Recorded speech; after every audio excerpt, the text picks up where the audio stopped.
Quem é?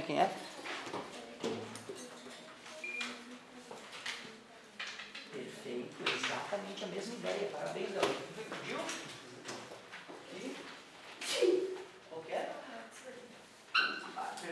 36, da página 319.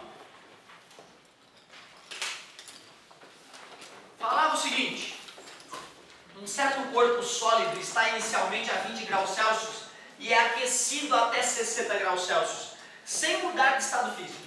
Supondo que nesse processo o corpo recebeu 800 calorias, a capacidade térmica média para o intervalo de temperatura considerado vale.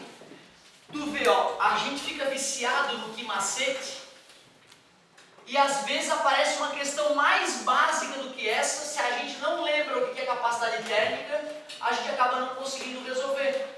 Capacidade térmica, que foi a primeira definição de calorimetria que eu te mostrei, depois de uma caloria, né? É a relação entre energia trocada e variação de temperatura. E ele falou, né, que esse cara recebeu quantos? 800 calorias. E a temperatura dele variou de quanto para quanto? De 20 para 60. Vamos fazer final menos inicial para ver a variação. 60 menos 20. A variação de temperatura, 40 graus Celsius. 40 graus Celsius. Cortou os zerinhos. 8 para 4 é 2. Com 0, 20 calorias por grau Celsius. Show de bola. Essa aí é possível que a gente se confunda em função de não lembrar da formulazinha ou não estar com o formulário na mão. Se tivesse com o formulário na mão, tu mata a questão. Muito obrigado. Show de bola.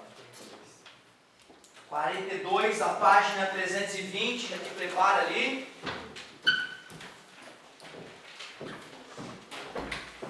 Página 320, essa gurizada vai dar boa, hein? Estou fazendo exercício, tem uma galera aí fazendo exercício. Um recipiente contém certa massa de água com temperatura inicial de 2 graus Celsius. E na pressão normal, quando é aquecido, sofre uma variação de temperatura de 3. Pode-se afirmar que nesse caso, o volume da água, já contei para vocês a dilatação anômala da água? Não, é por isso. Essa questão, ela fala da dilatação anômala da água. Então, peraí.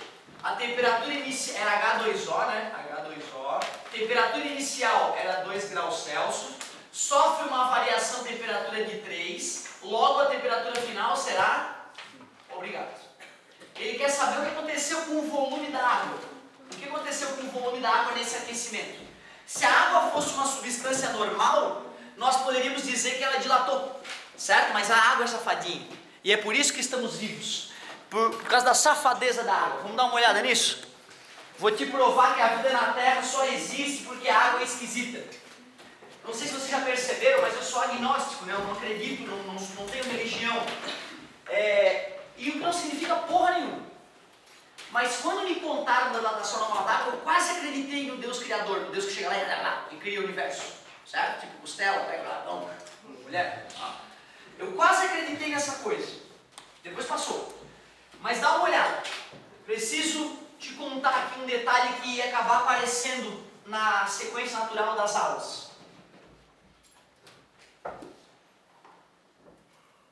Dilatação anômala da água. Se eu tivesse comentado isso, essa questão ficaria bem tranquila. Cara, a água é uma loucura. Desde que eu comecei a eletrostática com vocês, né? Eu comecei a eletrostática? Foi, né? Eu mostrei o átomo para vocês, né?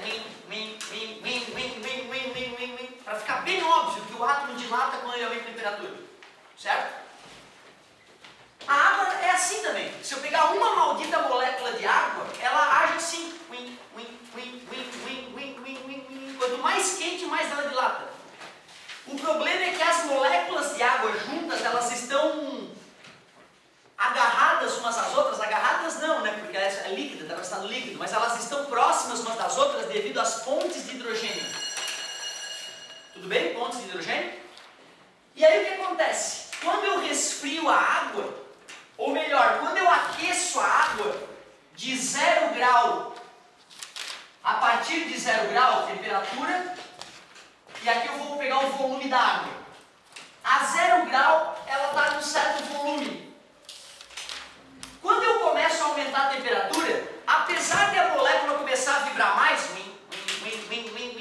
as pontes de hidrogênio aumentam sua força e acaba aproximando as moléculas de água mais.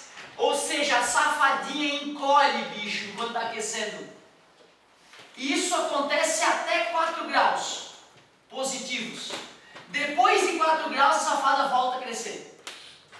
O que eu estou querendo te dizer é que a água atinge seu menor volume a 4 graus Celsius.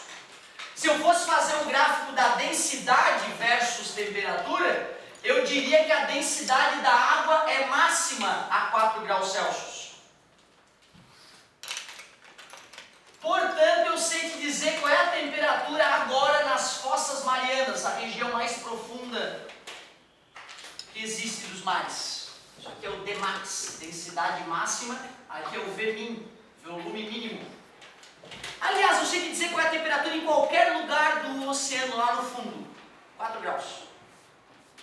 No inverno, 4 graus, no verão, 4 graus. Porque a água que afunda tem que estar a 4 graus.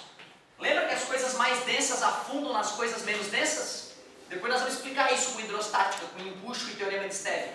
Mas, se a água fosse uma substância normal, ao resfriar ela encolheria. E aí a sua fase sólida seria mais densa que a sua fase líquida. E o gelo afundaria. Porque assim com todo o resto. Se tu pegar álcool congelado e colocar um bloco de álcool congelado em cima de uma piscina de álcool líquido, o álcool congelado afunda. Se tu pegar uma piscina de glicerina líquida e glicerina congelada e colocar na piscina, a glicerina afunda. A água é uma anomalia. É uma das duas substâncias naturais puras que eu saberia te dizer que quando estão na fase sólida estão menos densa que na fase líquida. E o gelo flutua. E tu sabe que o gelo é um bom isolante térmico, né, cara? O gelo ele é geladão, mas ele não deixa o calor atravessar ele. Esses dias eu vi um vídeo do esquimó, fez um iglu com uns bloquinhos de gelo, acendeu a fogueirinha para o iglu não cair, né, para derreter a parede interna do iglu e ficar um bloco de gelo único, e botou o bebezinho esquimó sem roupinha dentro do iglu com a fogueirinha acesa. Enquanto lá fora fazia menos 40 graus, dentro do iglu fazia 20 graus, para tu ver como o gelo é bom isolante térmico. Nos polos do planeta a temperatura está sempre o ano todo abaixo de zero, e tem oceano em contato com aquela região. Se a água fosse uma substância normal, ia formar um bloco de gelo na superfície do oceano e ia afundar. Ia formar outro bloco de gelo e ia afundar. E esse processo ia congelar o oceano todo a partir dos polos. E nós sabemos que a vida na Terra depende do oceano, né? Evolutivamente, certo? Hoje, por causa da fauna e flora marinha, concorda? E nós sabemos que os pulmões do mundo são os oceanos, os fitoplânctons, não é? Não são as florestas como se pensava antigamente. São os oceanos. Ou seja, com o oceano congelado, a vida na Terra não teria nada a ver com o que a gente conhece hoje. Nós não teríamos chegado onde chegamos. A vida na Terra só existe porque a água tem dilatação anômala.